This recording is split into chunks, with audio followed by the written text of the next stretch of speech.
ഊർജ്ജ മേഖലയിൽ ഇന്ത്യയുടെ വമ്പൻ കളി. ലോകശക്തികളായിട്ടുള്ള ചൈനയും അമേരിക്കയും ഒന്നടങ്കം ഞെട്ടിച്ചുകൊണ്ട് ആഗോള സൗരോർജ്ജ വിപ്ലവത്തിന്റെ നെറുകയിലെത്തി നിൽക്കുകയാണ് ഭാരതം.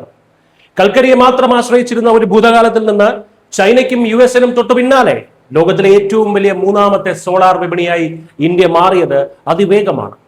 ചരിത്രത്തിൽ ആദ്യമായിട്ടാണ് ഒരു പ്രമുഖ രാജ്യം ഫോസിൽ ഇന്ധനങ്ങൾക്ക് പകരം സൗരോർജ്ജത്തെ മുൻനിർത്തി തങ്ങളുടെ വ്യാവസായിക വികസനത്തിലേക്ക് കുതിക്കുന്നത്.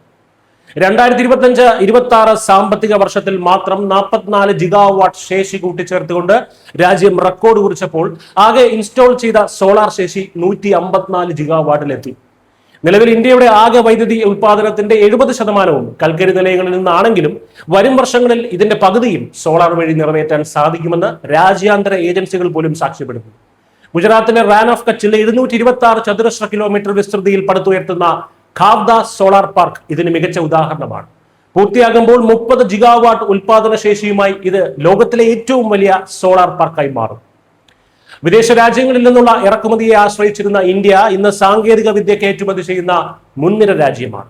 ചൈനീസ് ഉൽപ്പന്നങ്ങളെ ആശ്രയിക്കുന്നത് കുറയ്ക്കുന്നതിനും തദ്ദേശീയ നിർമ്മാണം പ്രോത്സാഹിപ്പിക്കുന്നതിനുമായി കേന്ദ്ര മന്ത്രാലയം ALMM നയം പ്രാബല്യത്തിൽ വരുത്തിയതോടെ സോളാർ സെല്ലുകളുടെ ആഭ്യന്തര ഉൽപാദനം പ്രതിവർഷം 30 ജിഗാവാട്ടായി ഉയർന്നു.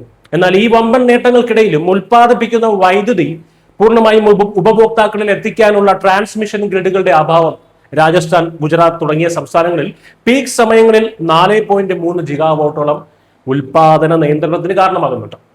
ഈ സാങ്കേതിക പ്രതിസന്ധി പരിഹരിക്കാനാണ് $100 ബില്യൺ ബൃഹത്തായിട്ടുള്ള മാസ്റ്റർ പ്ലാനിന് കേന്ദ്ര സർക്കാർ രൂപം നൽകിയിരിക്കുന്നത്.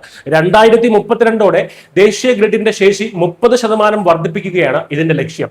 ഗ്രീൻ എനർജി കോറിഡോർ വഴി സോളാർ സമ്പന്ന സംസ്ഥാനങ്ങളിൽ നിന്ന് വൈദ്യുതി ആവശ്യകത കൂടുതലുള്ള ഇടങ്ങളിലേക്ക് എത്തിക്കാനുള്ള പുതിയ വൈദ്യുതി ലൈനുകളുടെ നിർമ്മാണം വേഗത്തിൽ പുരോഗമിക്കുകയാണ്. പകൽ സമയത്തെ അധിക വൈദ്യുതി ശേഖരിക്കാൻ രാജസ്ഥാനിൽ 5000 മെഗാവാട്ടിന്റെ ബാറ്ററി സ്റ്റോറേജും തമിഴ്നാട്ടിലെ 500 മെഗാവാട്ടിന്റെ കുന്ത പദ്ധതി ഉൾപ്പെടെ 2047ഓടെ 100 ജിഗാവാട്ടിലധികം പംപ്ഡ് ഹൈഡ്രോ സ്റ്റോറേജ് വികസിപ്പിക്കാനും സർക്കാർ ലക്ഷ്യമിടുന്നു. വൈദ്യുതി കൂടുതലുള്ള പകൽ സമയത്ത് വെള്ളം മുകളിലെ സംഭരണിയിലേക്ക് പമ്പ് ചെയ്ത് സൂക്ഷിക്കുകയും ആവശ്യമുള്ളപ്പോൾ അത് താഴേക്ക് ഒഴുക്കി വീണ്ടും വൈദ്യുതി ഉൽപ്പാദിപ്പിക്കുകയും ചെയ്യുന്ന വലിയൊരു വാട്ടർ ബാറ്ററി സംവിധാനമാണ് ഈ പംപ്ഡ് ഹൈഡ്രോ സ്റ്റോറേജ് എന്ന് പറയുന്നത്. ഗ്രിഡ് മാനേജ്മെന്റ് പൂർണ്ണമായും ഡിജിറ്റൽ സംവിധാനങ്ങൾ വഴി ക്രമീകരിച്ച് സോളാർ ഉൽപാദനം കുറയുന്ന സമയങ്ങളിൽ പരമ്പരാഗത പ്ലാന്റുകളുടെ പ്രവർത്തനം ശാസ്ത്രീയമായി കൂട്ടുന്ന രീതിയാണ് ഇന്ത്യ ഇപ്പോൾ നടപ്പിലാക്കുന്നത്.